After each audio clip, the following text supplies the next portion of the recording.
तो उसके लिए आप सभी का शुक्रिया, थैंक यू, धन्यवाद।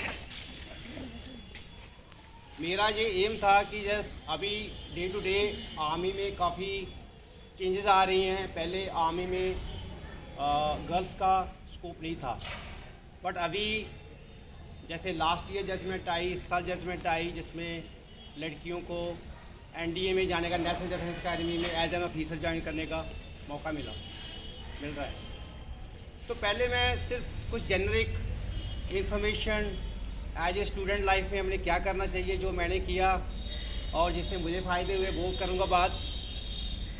उसके बाद मैं आर्मी के बारे में बात करूँगा कि आर्मी की आप कैसे ज्वाइन कर सकते हो, उसके बारे में।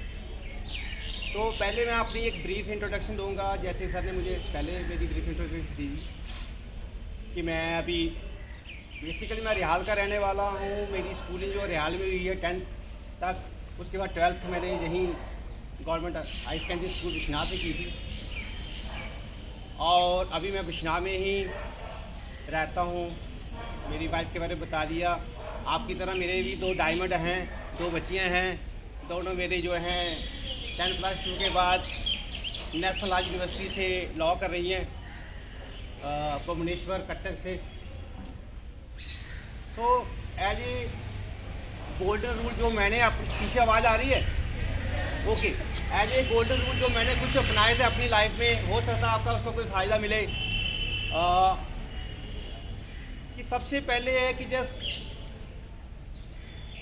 Attend school regularly. हमने डेली स्कूल अपना अटेंड करना है, क्योंकि जो हमारी क्लासरूम की स्टडी है उसका कोई सब्स्टिट्यूट नहीं है ऑनलाइन, चाहे आप उसके अलावा कोई भी मोड देख लो। इसलिए रेगुलर क्लास अटेंड करोगे, रेगुलर स्कूल अटेंड करोगे, उसके बेनिफिट बहुत हैं। Then attend all classes. जब स्कूल में आए हैं आपने सभी क्लासेस अटेंड करनी है। इससे पता चलता है आपकी सिंसियरिटी कितनी है, आपके सब्जेक्ट के प्रति कितनी सिंसियरिटी है। ऑन टाइम स्कूल में आपने अपने टाइम का आना चाहिए, और अपनी टाइमली आपने अपनी क्लास में बैठना है। अच्छे स्टूडेंट की यही क्वालिटी है कि वो टीचर आने से पहले अपनी क्लास में अटेंटिव हो, उसका बेनिफिट ले सकते हैं।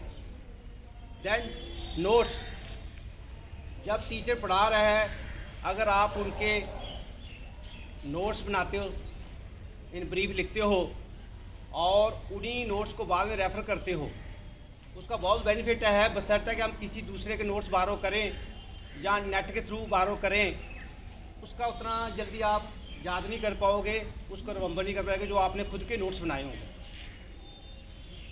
देन आता है कि यस आप रिवीजन, जो मैं कोई नई चीज़ नहीं बता रहा, आपके टीचर्स मेरे से ज़्यादा पढ़े लिखे हैं, ज़्यादा क्वालिफाइड हैं। इन टीचरों की वजह से मैं आज कर्नल बना हूँ, इनका तो मैं हमेशा शुक्रिया करूँगा जिसकी वजह से मैं जहाँ हूँ, है ना। सो रिवीजन, अगर आप डेली जो स्कूल में पढ़ रहे हो वो डेली आप जाकर रिवीजन करते हो और उसको वीकली करते हो, मंथली करते हो, तो आपको एग्ज़ाम के टाइम पे ज़्यादा फाइटिंग करने की जरूरत नहीं पड़ेगी कि जैसे मुझे ये नहीं याद हुआ, ये नहीं हुआ, तो वो आपके लिए बेटर है। उसके बाद आता है एक्स्ट्रा करिकुलर एक्टिविटी। अब जस्ट आप स्टडी के साथ जो भी एक्टिविटीज़ हैं उसमें पार्टिसिपेट करना चाहिए। आपकी इंडोर एक्टिविटीज़ हैं, आउटडोर एक्टिविटीज़ हैं, स्पोर्ट एक्टिविटीज़ हैं। वॉलंटरली आप, जैसे इंडिपेंडेंस डे है, रिपब्लिक डे है, इसके अलावा एक्टिविटीज़ होती हैं, उसमें आपने वॉलंटरली आना है, क्योंकि टीचर्स के लिए एक्स्ट्रा हैंड की ज़रूरत पड़ती है। टीचरों को सपोर्ट चाहिए कि जैसे आप स्टूडेंट मिलें और उनकी जो एक्स्ट्रा रिस्पॉन्सिबिलिटी हैं वो लें, तो वो आप लोगों ने करनी है। उससे बेनिफिट ये नहीं है कि जैसे उसके लिए आपको कोई एक्स्ट्रा मार्क्स मिल रहे हैं, बट वो आपकी लाइफ में आगे जाकर एक लीडरशिप क्वालिटी आएगी जो आपको बहुत बेनिफिट मिलेगा लीडरशिप, क्योंकि वो मैंने देखा है करके। हेल्प अदर स्टूडेंट्स, दूसरों बच्चों की आपने हेल्प करनी है। जब आप अपना शेयर नॉलेज करोगे आप, उसका आपको बहुत बेनिफिट मिलेगा। तो जो दूसरे स्टूडेंट्स हैं एक दूसरे की हेल्प करना आना चाहिए। जब हम स्कूल डेज़ में अपने ये इनकलकेट स्टडी आप हैबिट बनाओगे कि हमने sharing knowledge, sharing thing, helping out, ये हमारी लाइफ में जहाँ भी आगे आप जॉब करोगे, किसी फील्ड में जाओगे, वहाँ ये चीज़ें हेल्प आपकी बहुत काम की आने वाली चीज़ें हैं। क्योंकि बीइंग ए ह्यूमन बीइंग हमने सब एक दूसरे पर डिपेंड हैं। कोई भी एक आदमी किसी भी पोस्ट पे हो, ये नहीं बोल सकता कि सब कुछ मैं खुद कर सकता हूँ, मुझे किसी की ज़रूरत नहीं है। हर एक को एक दूसरे की ज़रूरत है। वो हम कहाँ से सीखते हैं? स्टूडेंट लाइफ से सीखेंगे। और उसके अलावा हमारा आता है जो कि कभी भी इस चीज़ को अगर आप अच्छे स्टूडेंट हो तो आप इंटेलिजेंट हो, क्लास में टॉप आ रहे हो, दूसरे स्टूडेंट को कभी भी आप कम नहीं समझिए। या दूसरे स्टूडेंट अगर कोई आपसे थोड़ा कमज़ोर भी है, उस पर टांट नहीं, मजाक नहीं करिए, क्योंकि वो स्टूडेंट हो सकता है आपका दूसरी फील्ड में ज़्यादा अच्छा होगा। तो हर एक स्टूडेंट एक यूनिक है, हम सभी यूनिक हैं। हम कभी एक दूसरे से कंपेयर नहीं कर सकते कि जो मेरे अंदर है वो आपके अंदर भी होना चाहिए, क्योंकि हर एक के उस भगवान ने सबको टैलेंट दी है अलग अलग। इसलिए हमें किसी से कंपैरिजन करने की जरूरत नहीं है। मोस्ट ऑफ द टाइम हम कंपैरिजन करते हैं लाइफ में कि उसके साथ ये मिला, मुझे ही मिला नहीं। उसकी लाइफ अपनी है, आपकी आप अपने यूनिक हो। जो चीज़ यूनिक होती है वो दूसरे से कंपेयर हो नहीं सकती, तो वो अपने आप में पूरी है। और कभी भी अपने आप को अंडर एस्टिमेट नहीं करना है कि जस्ट मुझे ये चीज़ कम मिली है।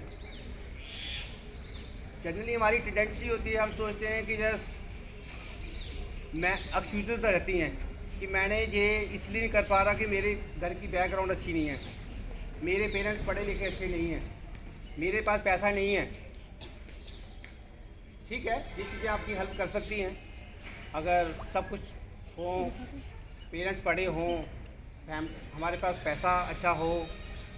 बट ज़रूरी नहीं है जो सारी चीज़ें जिनके पास हैं वही लोग सक्सेस हो सकते हैं। आज की डेट में आप देखिए हमारे सामने कितनी एग्जांपल्स हैं या पहले रही हैं, जिन्होंने कितने डाउन टाउन घर से आए, इतने गरीबी से गुजरे और उन्होंने लाइफ में सक्सेस पाई है। अभी प्रेजेंट आप अपने प्राइम मिनिस्टर को देखें, नरेंद्र मोदी जी को, कहाँ से उनकी जर्नी शुरू होती है और कहाँ पहुँचे हैं। आप डॉक्टर APJ अब्दुल कलाम को देखिए, एक न्यूज़पेपर बेचते थे और कहाँ एक बेस्ट साइंटिस्ट बने और बेस्ट उसके बाद प्रेसिडेंट बने और एक अच्छे टीचर रहे, जिन्होंने लास्ट जब उनकी डेथ हुई तभी वो पढ़ा रहे थे।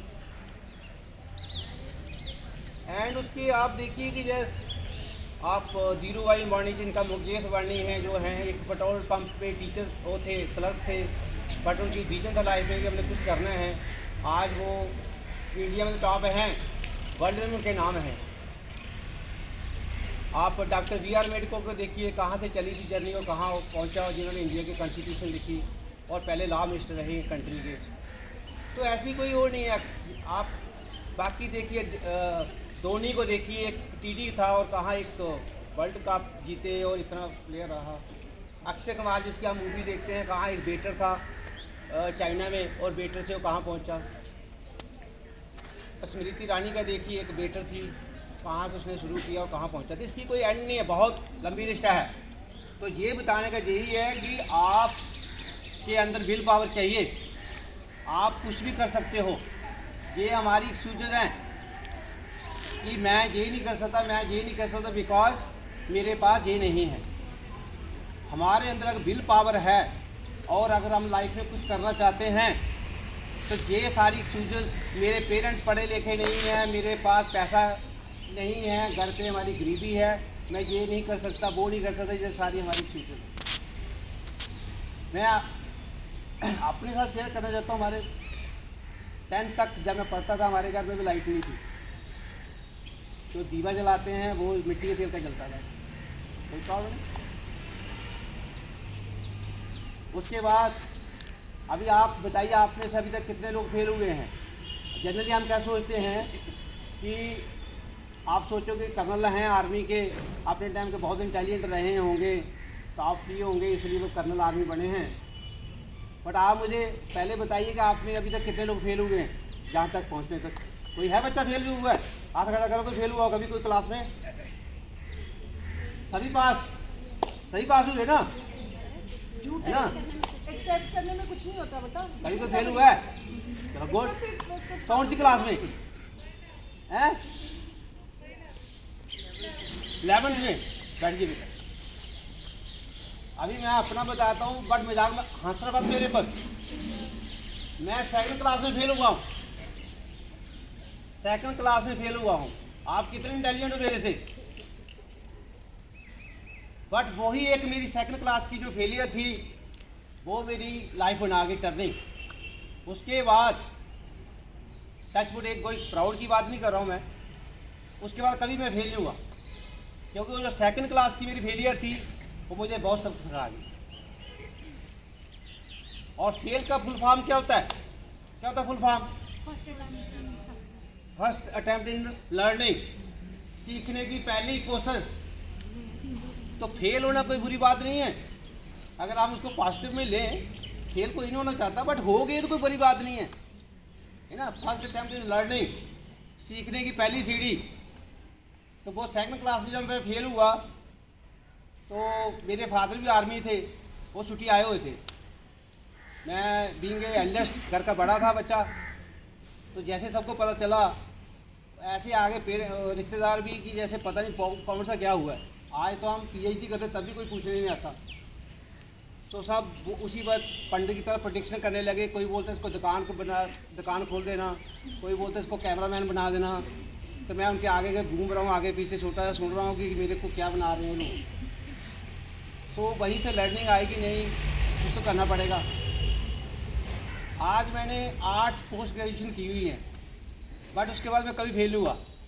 एंड आर्मी में जब गए, उसके बाद UPSC के एग्ज़ाम दिए, सब सिलेक्शन बोर्ड से हुए सब जगह। तो वो मेरी जो फेलियर थी बहुत कुछ सिखा गई। इसलिए कभी ज़िंदगी में फेल होते तो कोई बड़ी बात नहीं है कि फेल हो गए। लाइफ में फेल होना, पास होना, ये हमारे हाथ में नहीं, कभी हो जाता है। बट उससे हमने एक पॉजिटिव एस्पेक्ट से उसका बेनिफिट लेना है। तो ये थे एक जेनरिक आपके साथ इंट्रोडक्शन। अभी आप लोगों ने मीडिया में सुना है कि अग्निपथ स्कीम आई है, जिसके थ्रू अभी अग्निवीर आर्मी में ले रहे हैं। अग्निपथ स्कीम, अग्निवीर जो कह रहे हैं, अभी क्या 14 जून 2022 में गवर्नमेंट ने एक नोटिफिकेशन निकाली है, जिसके थ्रू बोला गया है कि अभी जो आर्मी में आगे आएंगे वो 4 साल के लिए रिक्रूटमेंट होगी। अभी तक जो थी आर्मी में परमानेंट मीन्स लिए जाते थे, और 17, 19 ईयर्स या 24 ईयर्स के बाद वो रिटायर होते थे विद पेंशन। बाकी किसी जॉब में, अभी मोस्ट ऑफ द जॉब में जहाँ पेंशन स्कीम नहीं है, बट आर्मी में अभी तक थी कि पेंशन के साथ रिटायर होते थे। बट अभी लाया गया है कि 4 साल की नौकरी होगी कॉन्ट्रैक्ट बेस पे। उसके बाद सिर्फ 25% जो लोग हैं वो परमानेंट किए जाएंगे, बाकी 75% और 4 साल के बाद उनका कॉन्ट्रैक्ट ख़त्म हो जाए। बट बेस्ट पार्ट ये है कि अभी उसमें लड़कियों का भी है कि जैसे आप लोग भी ज्वाइन कर सकते हो आर्मी, पहले अभी तक उसमें था। सो जो अग्निवीर स्कीम आई है, इसमें है कि 17.5 ईयर, 17.5 साल से लेकर 22 साल की 21 साल की एज तक है, और उसके लिए क्वालिफिकेशन 10th है। एंड 45% एग्रीगेट मार्क्स हैं, और 33% इन ई सब्जेक्ट होने चाहिए। बाकी जो पहले थी पैरामीटर्स फिजिकल वगैरह वही हैं जैसे आर्मी में आते हैं। आर्मी में सबसे पहले फिजिकल होता है, फिर मेडिकल होता है, फिर उसके बाद रिटन एग्जाम होता है। रिटन एग्जाम के बाद जो लोग क्वालिफाई करते हैं उसके बाद आर्मी में ले जाते हैं। तो अभी जो पहला बैच लड़कियों का निकला, 100 लड़कियां पास आउट हुई थी पैरामिलिट्री। एक आर्मी में एक पुलिस होती है, उस पुलिस से 100 लड़कियों ने ट्रेनिंग करके सक्सेसफुल होकर निकली हैं एज ए सोल्जर की बात कर रहा हूँ।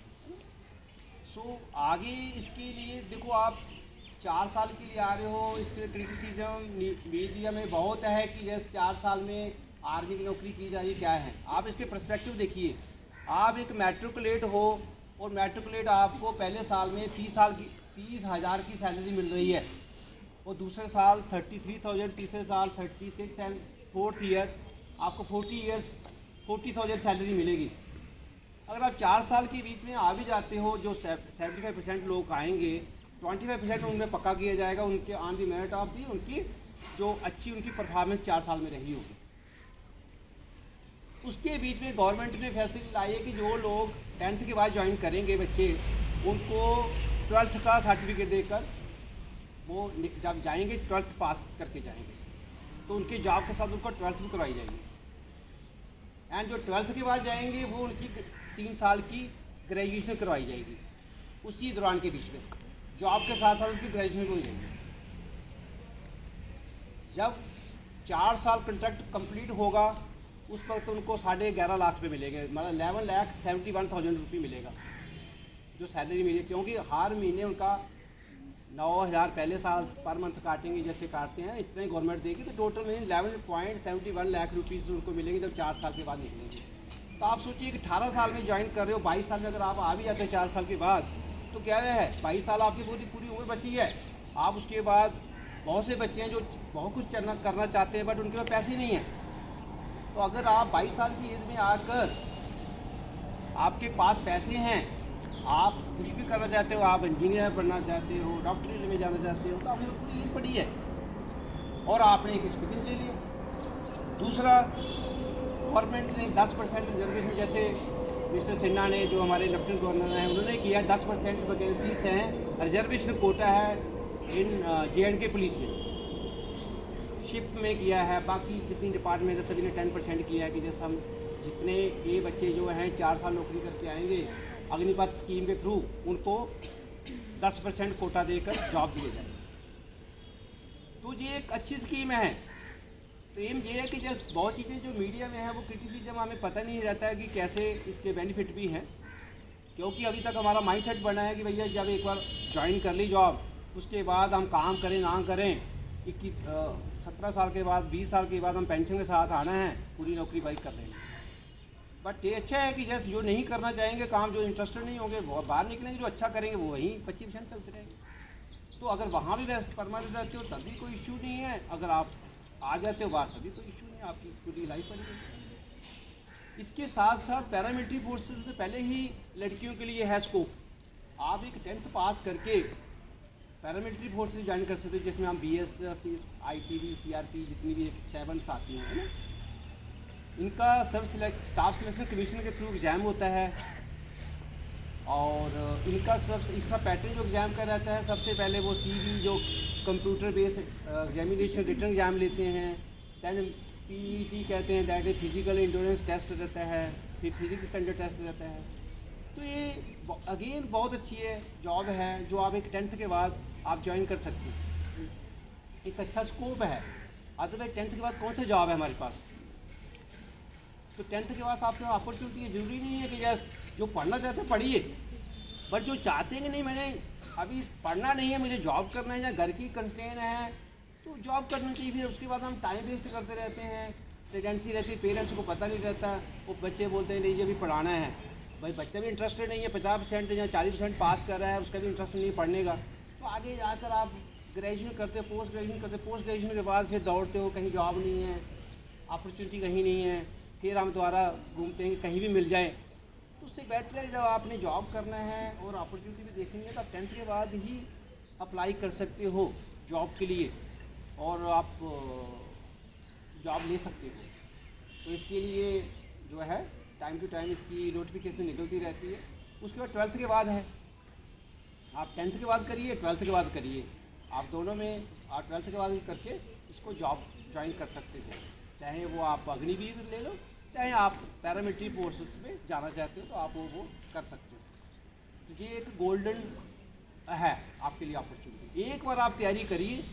आप जैसे घर पे आप लोग देखते हो कि लेडीज़ घर पे मसाला बना लेती है एक बार पूरा, तो चाहे दाल बना लो चाहे राजमा बना लो, वो सभी में एक ही काम आना। एक बार आपने तैयारी कर ली तो आपकी प्रेपरेशन, वो चाहे आपने आर्मी में जाना है, पैरामिलिट्री पुलिस में जाना है, स्टेट पुलिस में जाना है, सबकी एक ही। तो सर हम क्या करते हैं, थोड़ी थोड़ी तैयारी करते हैं, थोड़ी थोड़ी में कहीं कुछ नहीं होने वाला। जब भी करनी पूरे दिल से तैयारी करनी है। तो जब करनी है, एक बार अगर आपने सोचा है करना है तो उसको करिए।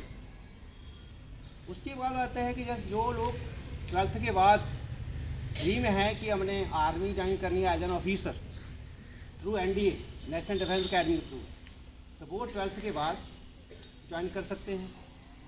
उसकी में भी एज 16.5 से 19 साल तक रहती है। तो आप उसके थ्रू आप अप्लाई करिए और उसमें जो 12th के आपके सब्जेक्ट हैं, पहले आपका रिटन एग्जाम होगा, दैन उसके बाद सब सिलेक्शन बोर्ड, उसके बाद इंटरव्यू रहता 5 डेज़ का, वो आप कर सकते हैं। तो अपॉर्चुनिटी की कोई कमी नहीं है आपके लिए। पहले जैसे मैं बता रहा हूँ कि पहले था कि जैसे आर्मी में नहीं लेते थे लड़की को, बट अभी सुप्रीम कोर्ट की जजमेंट आई है कि नहीं, लड़कियों को लिए जाके। इस साल जो है 19 गर्ल्स जो हैं वो NDA में एंट्री हुई हैं, जिसमें 10 गर्ल्स जो है आर्मी से गई हैं, 3 गर्ल्स नेवी में हैं, 6 गर्ल्स एयरफोर्स से गई हैं। वो जो सबसे टॉप लड़की आई है इस बार NDA में, दैट इज़ शमन डाका। वो मेरे एक सूबेदार साहब की बेटी है, उसको मैंने 1 महीना कोच किया था वहाँ। उसने NDA में टॉप किए। जो इस वक्त जो बैच निकला है, जो फर्स्ट गर्ल आई है NDA टॉप में, वो लड़की है समझ डाका। सो इसलिए ऐसी नहीं है कि जैसे आपके लिए कोई लिमिटेशन है, प्रोवाइडेड है कि आपका विल पावर होना चाहिए कि जैसा आपने करना है। ये आपके लिए बहुत अच्छी गोल्डन अपॉर्चुनिटीज है।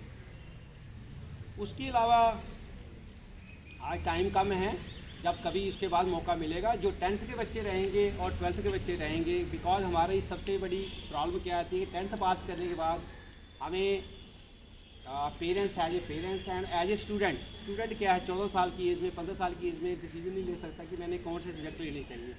उस वक्त जहाँ हमारे रिलेटिव गाइड करते हैं, जहाँ हमारे टीचर भी हेल्प करते हैं, या पेरेंट्स एक दूसरे की कॉपी करके बोलते हैं कि मैंने अपने बच्चों को मेडिकल ही रखवाना, क्योंकि मेरे पड़ोसी या मेरे रिश्तेदारों के बच्चों ने मेडिकल पढ़ा है।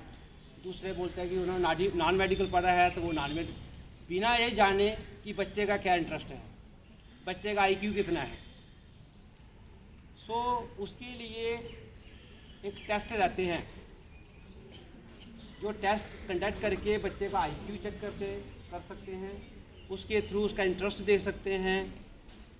तो वो जब चीज़ें सामने देख लोगे, उसके बाद बच्चे अगर सब्जेक्ट अपने डिसाइड करते हैं, तो उनको दोबारा जाकर आगे रिपेंट नहीं होगा कि मेरे को तो ये फील्ड पसंद ही नहीं थी, बट मेरे पेरेंट्स की वजह से कर ली। तो वो इसके रहते हैं। मैंने जैसे MSc इन काउंसलिंग की है, MA इन साइकोलॉजी की है, तो वो मैंने टेस्ट वगैरह हैं, जब कभी होगा मौका 10th के बच्चों को अलग करेंगे, 12th के बच्चों को क्लासरूम में वो टेस्ट, जिसके लिए उसका मुझे 2 घंटे टाइम चाहिए होगा जो आपका टेस्ट कंडक्ट करें। तो उससे आपके जो 10th के 11th में बच्चे जाने वाले होंगे, उनको ये एक एडवाइस किया जाएगा कि ये आपके लिए सब्जेक्ट अच्छे रहेंगे, स्ट्रीम अच्छी रहेगी। और इसी तरह 12th के बाद कौन सी फील्ड आप जाओगे तो आपके लिए बेटर रहेगी। तो वो एक टेस्ट जब नेक्स्ट टाइम मौका मिलेगा और आपके कंडक्ट किए जाएंगे 10th और 12th क्लास के, सो दैट उसका आपको बेनिफिट मिले। मेरे पास एक बड़ा अच्छा, जब मैं कारगिल में पोस्टर था, तो वहाँ एक कैप्टन साहब पोस्टर थे, उनकी वाइफ आई वहाँ, तो मैस में रह रही थी, तो कम ही आती थी मैस में। एक दिन मैं पूछा, मैम आप आते नहीं मैस में? बोलती नहीं सर, मैं स्टडी कर रही हूँ। मैं स्टडी, आप तो डॉक्टर हो? बोलती हाँ, मैं अभी IAS की तैयारी कर रही हूँ। तो आप सोचिए वो क्या, उस लड़की ने 12th की, उनकी मदर टीचर थी, मदर चाहती थी कि उसको टीचर बनाना, फादर जो थे वो डॉक्टर थे, वो चाहते थे डॉक्टर बनाना, बट बाद में मदर की चली तो मदर के बोला टीचर, चलो टीचर बनाते हैं। तो उसने उसकी ग्रेजुएशन करवा दी। ग्रेजुएशन करने के बाद B.Ed करवाई, और B.Ed के बाद पता नहीं फादर का थोड़ा सा, फादर ज़्यादा डोमिनेट हुआ होगा, फादर ने बोला नहीं दोबारा तू MBBS कर। तो उसने दोबारा MBBS की MBBS की, MD की, MD के बाद IAS की तैयारी कर रही है। आप सोचिए कि जैसे जाना जहाँ से दिल्ली है और मैं पहले कन्याकुमारी जा रहा हूँ, कन्याकुमारी से घूम के कर्नाटका जा रहा हूँ, कर्नाटक से भी दिल्ली आ रहा हूँ। तो जब हमें गोल सेट नहीं हो, पता नहीं हो हमने लाइफ में करना क्या है, उस वक्त हमने बहुत सा टाइम अपना वेस्ट करते हैं, बहुत सी एनर्जी वेस्ट करते हैं। लेकिन अगर हमें टाइमली कोई गाइडेंस मिले तो हम बहुत सी अपनी एनर्जी बचा सकते हैं, पैसा बचा सकते हैं, ईयर्स बचा सकते हैं। तो ये इसलिए आप लोगों ने जब भी कुछ करना है, आप अपना खुद का डिसीज़न लीजिए। आप खुद सोचिए कि मेरा के अंदर कितना मुझे कौन सा सब्जेक्ट है। अगर आपको मैथ अच्छा है, फिजिक्स अच्छा है, आप नॉन मेडिकल लीजिए। अगर आपको लगता है मेरे बायो में अच्छा है, बायो लीजिए। अभी आज की डेट में हमें है कि नहीं, ये कंबाइन लेना है। अभी बाद में बनोगे, जहाँ डॉक्टर बनोगे, जहाँ इंजीनियर बनोगे, दो तो बनोगे नहीं आप। तो क्यों आप दो फील्ड में इतना ज़्यादा अपनी वेस्टेज एनर्जी, क्यों नहीं एक ही फील्ड में आप अच्छा कर सकते हो, है ना। तो वो चीज़ों ने आप लोगों ने इसी का ध्यान रखना है कि जैसे जब भी लो अपना डिसीजन लीजिए, बिकॉज कल आप ही अपने हीरो हो। आपको कोई दूसरा नहीं कर सकता, आपने खुद ही करना। और इससे बेस्ट बात है कि जैसे ये सारी जो भी सक्सेस हैं आपकी, उसके पीछे सबसे पहले हमें एक गोल्डन रूल आना चाहिए कि हमने अपने पेरेंट्स का, हमने हमेशा अपने पेरेंट्स की रिस्पेक्ट करनी है, बड़ों की रिस्पेक्ट करनी है। पेरेंट्स चाहे अनपढ़ भी क्यों ना हो, वो आपके एक बेस्ट फ्रेंड हैं। आपके लिए आपकी मदर एक बेस्ट फ्रेंड है। आपने उनसे अपनी बातें शेयर कीजिए, आप उनसे करिए, वो आपके बेस्ट फ्रेंड हैं। आप ये मत सोचिए कि वो आपसे कम पढ़े लिखे हैं। इवन तो कम ही पढ़े लिखे हैं, लेकिन आपसे ज़्यादा जानते हैं। आपके टीचर हैं, इनसे बेस्ट कोई नहीं हो सकता। ये आपको बताइए कि जैसे आपके टीचर हैं, आपको अगर डांटते भी हैं कभी, उन्होंने आपसे क्या लेना, कल को कुछ नहीं लेना। वो किस लिए कर रहे हैं कि जैसे आप एक बेस्ट निकलो जहाँ से, और आप अपने बेस्ट कैरियर में आगे कुछ करो। मैं 2006 में पोस्टेड था राजौरी में, तो उस वक्त मेजर था। तो मैं वहाँ से जम्मू CDA है, वहाँ एक काम था, वहाँ आया। तो जैसे मैं सवारी चौक में पहुँचा, वहाँ एक टीचर थे जिन्होंने मुझे 1982 में पढ़ाया था हिंदी, जब मैं 9th में पढ़ता था। तो वो वहाँ खड़े थे टीचर, मेरे से रुका नहीं गया। मैं जिप्सी से उतरा, यूनिफॉर्म में था। यूनिफॉर्म में हम किसी को एज ए नॉर्म्स किसी के पैर छूते नहीं हैं, क्योंकि यूनिफॉर्म की इतनी रिस्पेक्ट होती है। लेकिन उसको मैं तोड़ते मुझे कंट्रोल नहीं हो पाया, मैंने सर के जाकर पैर छुए, उसने नहीं मुझे पहचाना। क्योंकि उस एज ए टीचर ने कितने बच्चों को पढ़ाया होता है, और वो 82 की बात थी। मेरे से नहीं रुका गया, मैंने अपनी जिप्सी रोकी, और मेरे पीछे 2 गाड़ियाँ और थी जो सिक्योरिटी के साथ थी। तो वो सारे भी मेरे जो